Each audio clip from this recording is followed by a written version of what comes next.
பாராட்டுங்க. என்னங்க சீமான் யாரோட கூட்டணி போறவே இல்லையே, அவர் தனித்து நிக்கிறங்கிறது ஆரம்பத்துல இருந்து அவரோட பேச்சு. ஆமா, எங்க ஐயாவை பார்த்து, எங்க அண்ணன் வைகோவை பார்த்து, எங்க அண்ணன் திருமாவை பார்த்து, எங்க ஐயா விஜயகாந்தை பார்த்து எல்லாரையும் பார்த்து கத்துக்கிட்டேன். கற்றறிவை விட பட்டறிவு மேலானது இல்ல.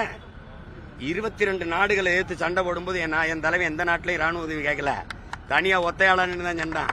அதான் இப்போ சொல்றாங்கல்ல, மொத்த கட்சி கூட்டணியை ஒத்த கட்சி மோதி வெல்லும். விருதுன காரணம் மொத்தத்துல வீரம் வேணும் தொடல மாடா.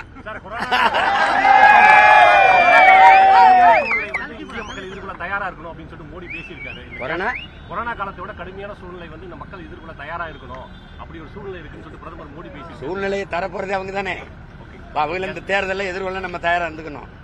என்ன சூழ்நிலை வருது, நீங்க என்ன சொல்றது? நீங்க ஏற்றுக்கொண்ட பொருளாதார கொள்கை, தனியார் மய தாராளமய உலக மயத்துல ஒவ்வொரு நாட்டையும் சார்ந்து இருந்தவன அவன் அமெரிக்கா ஈரான் மேல போறதுண்டா எனக்கு எரிகாற்று வர மாட்டேங்குது. இப்ப எரிகாட்டுல நான் தற்சார்பு அடையுங்கிறேன். அப்ப என்னை தானே நீங்க தேர்வு செய்யணும். எங்க வந்தவன் செய்யலன்னா செய்யறன்னு சொல்றவன வர வைக்கணும்லங்க.